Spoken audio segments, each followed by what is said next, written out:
ये है talks news network और आप देख रहे हैं पॉलिटॉक्स, राजनीति का कच्चा चिट्ठा।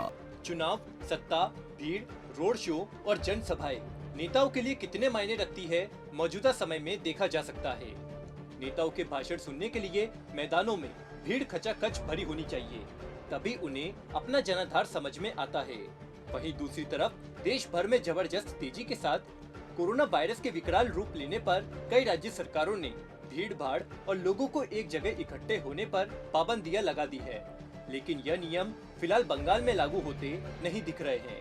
पूरा देश महामारी से जल रहा है, तो दूसरी ओर चुनावी जनसभाओं और रोड शो जस की तस आयोजित किए जा रहे हैं। एक और केंद्र सरकार इस महामारी की रोकथाम के लिए आम लोगों के लिए गाइडलाइन बनाती हुई नजर आती है, तो दूसरी ओर चुनाव रैली में भीड़ भी चाहती है।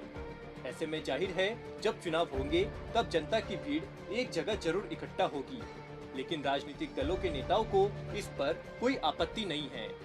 अब आपको बताते हैं कि पिछले दिनों से जो खबरें कोविड-19 को लेकर आ रही है वह बहुत ही चिंताजनक है। भारत में कोरोना के मामलों के सभी रिकॉर्ड तोड़ते हुए हर रोज देश में 1 लाख से अधिक मरीज बढ़ रहे हैं। संक्रमण के मामले रोज रिकॉर्ड तोड़ रहे हैं। एक तरफ मोदी सरकार इस महामारी के बेकाबू होने पर चिंतित भी नजर आती है, तो दूसरी ओर पश्चिम बंगाल में अभी बचे 5 चरण के चुनाव में रोड शो, जनसभाएं और लोगों की भीड़ को बढ़ाने के लिए तमाम प्रकार की सियासी हथकंडे भी अपना रही है। ऐसा नहीं है कि भाजपा ही इसके लिए जिम्मेदार है, बल्कि तृणमूल कांग्रेस से लेकर कांग्रेस समेत आदि राजनीतिक दलों के नेता बंगाल में भीड़ को एक जगह इकट्ठा करने के लिए पूरी तरह जिम्मेदार है। यहाँ हम आपको बता दें कि जिस दल की केंद्र सरकार में सरकार होती है उसे पूरे देश में राजनीतिक मुखिया माना जाता है। ऐसे में उसकी जिम्मेदारी देशवासियों की खुशहाली और समाज स्वास्थ्य हो, उसकी नैतिक जिम्मेदारी भी बनती है। लेकिन बंगाल चुनाव में सबसे ज्यादा केंद्र सरकार के मंत्री, भाजपा के नेता और मुख्यमंत्री ही भीड़ को बढ़ावा देने में लगे हुए हैं। बंगाल में चौथे चरण के लिए होने वाले चुनाव में अमित शाह बुधवार सुबह ही दिल्ली से बंगाल पहुंचे। यहाँ उन्होंने ताबड़तोड़ जनसभाएं और रोड शो किए। इसके अलावा उत्तर प्रदेश के मुख्यमंत्री योगी आदित्यनाथ ने भी बुधवार को बंगाल पहुंचकर 3 चुनावी जनसभाएं की। इसके अलावा बंगाल की मुख्यमंत्री ममता बनर्जी ने भी 2 चुनावी जनसभाएं की। इन सब नेताओं की जनसभाओं में हजारों की भीड़ एक जगह इकट्ठा हुई। ऐसे में सबसे बड़ा सवाल यह है कि जब यह नेता मंच से अपनी राजनीति चमकाने के लिए जनता को संबोधित कर रहे होते हैं, तब उन्हें कोविड-19 की गाइडलाइन का ध्यान क्यों नहीं रहता है? यह नेता खुद ही अपनी जिम्मेदारी नहीं समझ रहे हैं। सबसे अच्छी बात तो यह है कि तमिलनाडु, केरल, असम और पुडुचेरी में विधानसभा चुनाव खत्म हो चुके हैं। नहीं तो यहाँ भी राजनीतिक दल के नेता चुनावी रैलियों में हजारों की भीड़ के सामने भाषण देते हुए नजर आते।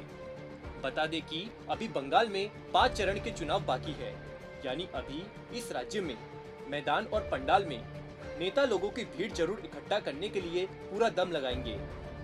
यहाँ हम आपको बता दें कि 2 दिन पहले भारतीय जनता पार्टी के राष्ट्रीय अध्यक्ष जेपी नड्डा ने सोमवार को बंगाल में 2 रैलियों को इसलिए रद्द कर दिया था कि उसमें भीड़ कम थी। यह दोनों चुनावी रैली पश्चिम बंगाल के हुगली इलाके में होने वाली थी, जहां 10 अप्रैल को चौथे चरण में वोट डाले जाएंगे। जेपी नड्डा की रैलियों को अचानक रद्द किए जाने पर पश्चिम बंगाल भाजपा के नेता शांतनु बसु ने कहा कि भाजपा अध्यक्ष के हेलीकॉप्टर में खराबी होने के कारण रैली में शामिल नहीं हो पाए।